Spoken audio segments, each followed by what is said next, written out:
Hello, guys. Welcome to Conversations with Nick and Yaya. This is Yaya. And I'm Nick. This week, we'll be talking about the threat of ISIS and what it has. Very interesting topic on that. Yeah. Okay. It's recently in Indonesia. I think that's Yes. the only thing that I know about it. I think I try to not think about ISIS, but what do you think? Okay. I'll give you a platform to jump off. Okay. All right. Okay. So recently, a few weeks. 2 weeks ago, ISIS has conducted an fringe attack in Indonesia. Actually in Jakarta, the capital of Indonesia, and they attacked a few people. They killed 2 people and injured a few more.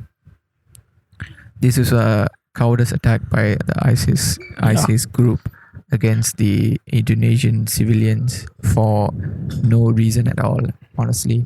And it has actually strengthened Indonesia's effort in fighting against ISIS. True. So, Nick, for the past week, I am sure you have been receiving the messages on your WhatsApp that they are gonna explode bombs here, they're gonna explode bombs there, be careful, don't go here and there. Yeah. I think there was one. Wait, I haven't given you my question. Okay. Go ahead.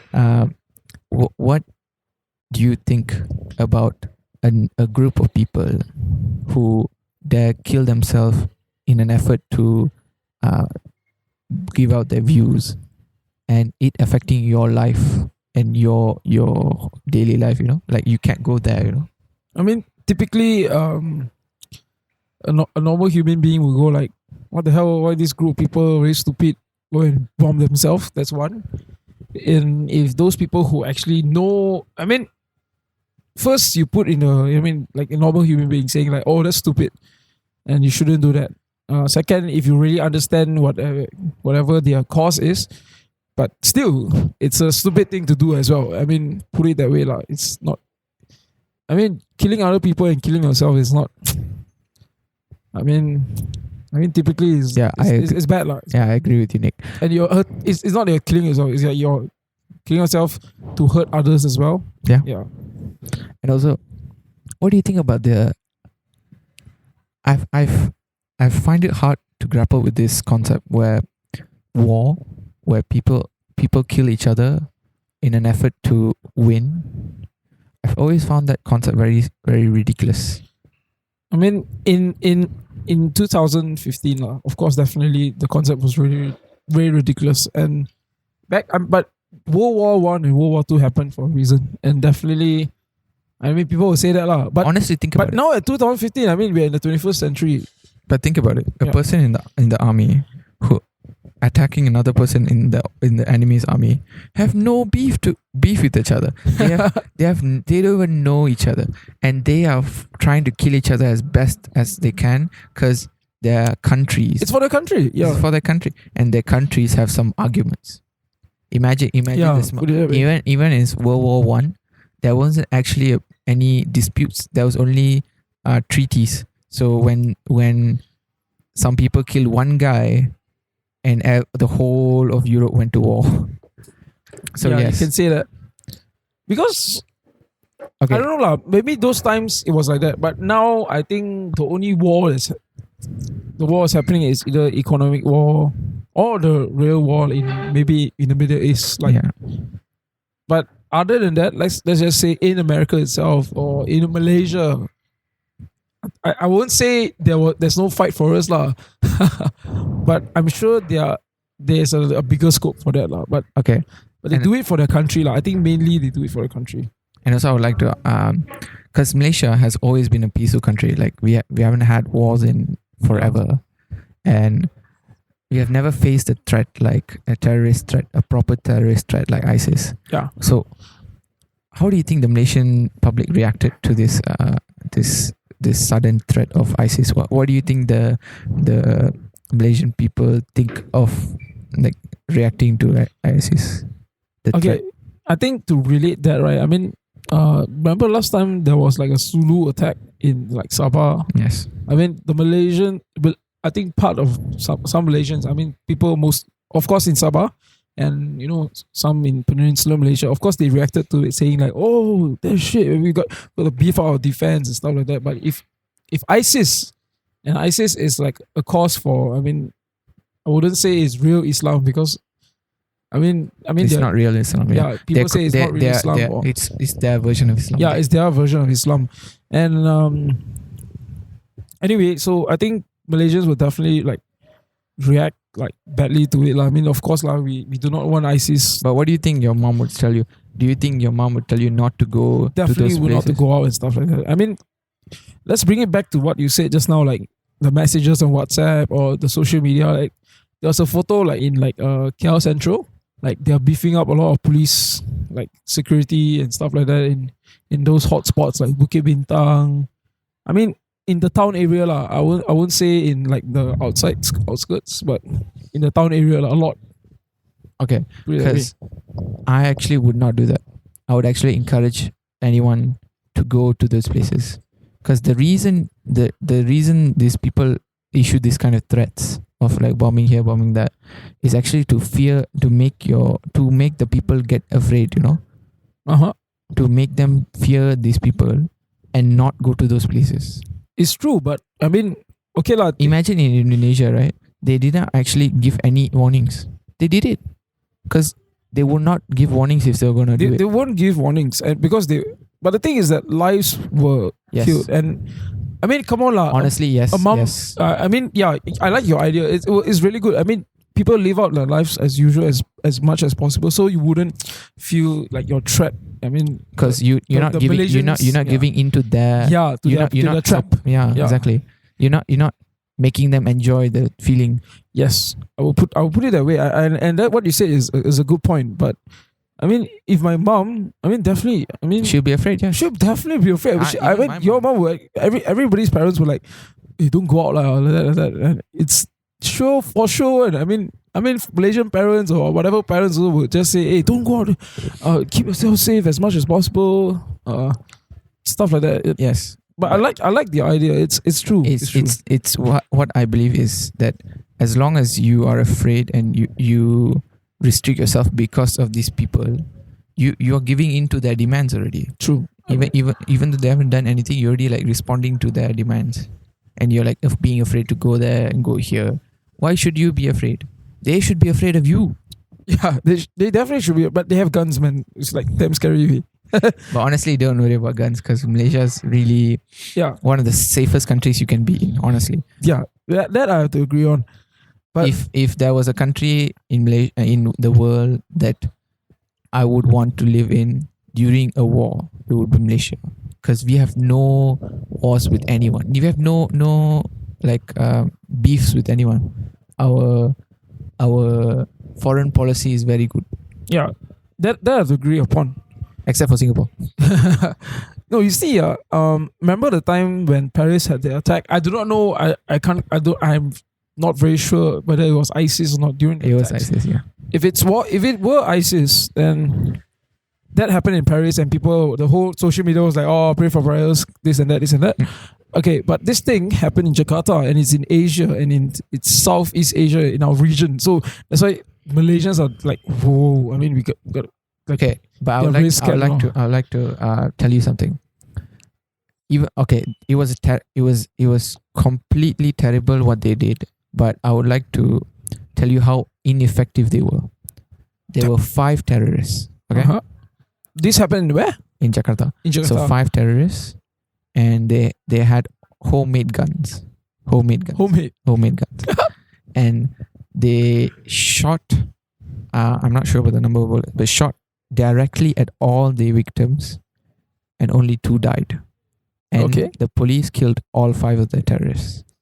So, I would like to applaud for the Indonesian police Policeman. force Yeah. for taking down the terrorists as soon as possible and as fast as as efficiently as possible, and for the Indonesian government for the laws that prohibit people from having guns or getting guns so easily, so that doesn't allow them to be more effective at killing other people. if you see the problem in America right now, is everyone has guns. Anyone can go into school and start shooting at people. Yeah, in America is like another issue. lah. Yeah. Put it that way. It's like every month they have a shooting. But we'll discuss that in another episode. But we can't. I can't relate that to ISIS lah. But I put it that I think It's ISIS actually no. I can relate it in a certain way. Is because the ease of getting a gun in America makes it easier for them to be terrorized as well. Because if a terrorist goes there and gets a gun, and they can start shooting. Yeah, they can. They definitely can start shooting. In Malaysia, how hard is it to get a gun?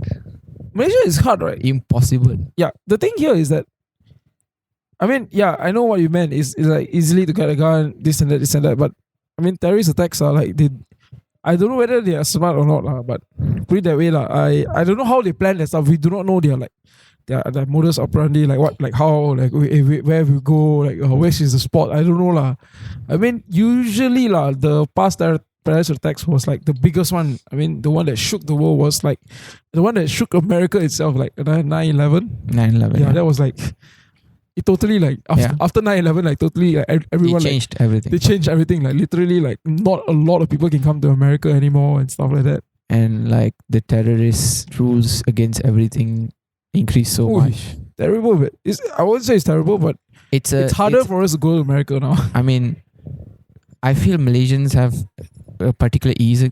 Actually, we don't have much difficulty. Yeah, we don't have. Countries even like India, you have to go for an interview for a visa. Yeah, true. And it's even worse for them. But I feel like going to America is a privilege. So I mean, like it's not necessary for us to have like ease of going to America. It's not like I'm going to America every week or anything. So okay, I would like to pose you another question. So remember when ISIS started in like late 2014? Yeah. They were a splinter group from Al Qaeda. Yeah, true. They have like different ideologies and stuff. It looked like for a while that they actually wanted to have a real state for themselves. Like, yeah, true. I honestly, for a while, wanted to support them. What the shit? For a while. I mean, I watched the Vice videos. They were legit. I mean, literally, they were legit. Yeah. But also they say like, also they show you or show Vice that it was legit. I mean, it wasn't that as soon as they started the terrorism, I stopped supporting them. But as long as they just wanted their own state, I was fine because this was good. There's been a lot of, even America was a revolution against the British. Yeah. So there is nothing wrong against creating a state, but it's the manner of you creating a state. You see, America and other countries happened a long time ago, and yes, in the future, and what they've done is like something what they've done a long time ago. But the thing now is that now they have to go through like a lot of SOPs like you have to go under UN, that kind of thing, or whatever, to declare your country. I don't know whether they like it or not, but I think they feel it's like, why should we do it? We should do like a normal way. We just claim this as our country. That's all. Simple as that. They just want to have like the shortcut way. And I don't know lah. Now is a different time. Maybe they are living in a different time. I mean, I don't know. I mean, let's say put North Korea lah. I mean, outside looking in lah, but inside looking out, something like that. We look at them as like a bunch of like stupid. I wouldn't say stupid. I wouldn't say they are like brainwashed, and they look to us as we are being brainwashed as well. Exactly. So like that's that, true as well. Anyways, so until now there hasn't been any misfortunate terrorist attacks in Malaysia. Thank God for that. There were a lot of reports that they were going to attack Thaipusam. Yeah. I mean, there was a Facebook post, right? Oh my! I wonder why they would attack Batu Caves, because Indians didn't do anything against ISIS. Just saying. No, I mean, there was like, I think it was a Chinese person on Facebook. Apparently she's in Batu Caves or what? What happened? She took a bunch of like some Muslims who wore their the songko, the jubah, they call it. The jubah, put it that way. They're in the jubah and they're walking around Batu Caves, and then all of a sudden, like she got like panicked and she started taking photos and oh guys, hey, it's not that I'm racist or anything. I mean now look at this time we have to be careful and then please report, please help me or whatever. It's funny sometimes because Malaysians just trying to go through their normal day business and they get accused of being terrorists. I don't know lah. I mean there is a certain. I mean, I saw a lot of Chinese when I went to Batu Caves during Thaipusam. I saw a lot of Malay. You did? Oh, nice. And I have no problem. But if they start putting down bags, then start. I mean, you gotta wear them. You can't put it down. Yeah. Honestly, if you have a bag with you currently, don't put it down. Just keep it with you. I actually have a bag. Yeah. Underneath my leg, actually. Honestly, because the police have been attacking bags all around KL right now. So be careful with your bags, guys. Yeah, just don't leave them on. Just don't leave them on train. You create panic. Don't leave it unattended because they have attacked a trash bag now, and there's another bag in one college they attacked. So, serious? I didn't know about that. Very paranoid. The police. Yeah, Malaysians are paranoid. But I would say the Malaysian police force and the army has reacted well. Yeah, in deploying their forces in certain key areas. In fact, our prime minister is like since the start ISIS, he didn't really like he was against terrorism He is against the ISIS. He goes the ISIS lah. Yeah. So, anyways, hopefully all of you guys are safe. Wish you a merry Thaipusam. Merry Thaipusam. Oh, there's another thing. Thaipusam is not a happy Thaipusam thing. Yeah, I know. I would like to just educate you guys. Thaipusam is a religious thing, so it's not correct to say happy Thaipusam, but it's fine. It's fine with me because I'm as long as you're just trying to be polite and like wish. Wishing is never a bad thing. Usually Malaysian holidays, right? It's a happy thing lah. Put it that way. It was always as long as there's nothing, no negative stuff is okay. But I just want what's Thaipusam all about? Educate you guys. Yeah. Oh, honestly, Thaipusam is just for sacrifices for the certain god for after for the beginning of this the year of Thai. The Indian calendar, the actual Tamil calendar. Okay. So like they sacrifice for this certain god. Yeah. Because they believe that God is really great. From what I understand, they bring children will bring milk. Yeah. Actually, it's not restricted to the children. You can bring anything you can. Okay. Yeah. So men and women can shave their heads and sacrifice their hair as a sacrifice. Yeah. Some people will carry milk. As sacrifice. Milk, and there's another one is like some people carry metal structure on themselves with the gods on them as sacrifice, and some people even pierce themselves in the name of God to sacrifice, and some also in some cases where they have a newborn, they get some sugar canes and tie what do they call it, like a baby carriage and on it, and like put the baby there, and the mother and father would carry it all the way to all the way up there. So it's basically receiving a blessing from God for your sacrifice. So like the mother and father sacrifice for the child, and the other people all sacrifice for themselves for whatever wishes they have. Is Batu Caves like the only place? No. It's the most famous one. No. Actually, I would say the most famous is Penang, but Batu Caves is one of them. Johor, there's Sungai Petani, Ipoh, and Penang. These 5 places are major places in Malaysia, and they're only actually you can do it anywhere there is the gods koil. So actually a koil is normally if you've seen a koil, the center god is the main god. So the main god of the koil. So the main god of the koil for the Thaipusam festival must be Murugan. Okay. So the main god for Thaipusam is Murugan lah. Anyways, hope you guys have a great week next week. We'll be back next Monday with another interesting topic, more vibrant. Something more vibrant and happy lah. Yes. So ISIS is like. I just wanted to get this off my chest because I realized that the Malaysians don't talk about this, True. but we need to discuss this and like get our views, like, because this is a sudden thing for us. It has recently hit us, and quite hard. I honestly think we don't know how to cope with it. So we're trying to find ways. Like the Chinese lady, she didn't know that. She didn't know it was wrong to accuse people of being terrorists like that. I mean, with all the racial things going on in Malaysia, and we typically Malaysians, we respect other races and their culture.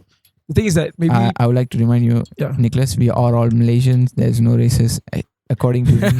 That's the beauty. That's the beauty of Malaysia. But the thing is that maybe she felt panic and she didn't know what to do. So she just sometimes when we are in a situation where we don't know what's happening, we tend to go back to our original, like our primal instincts and try to see color already.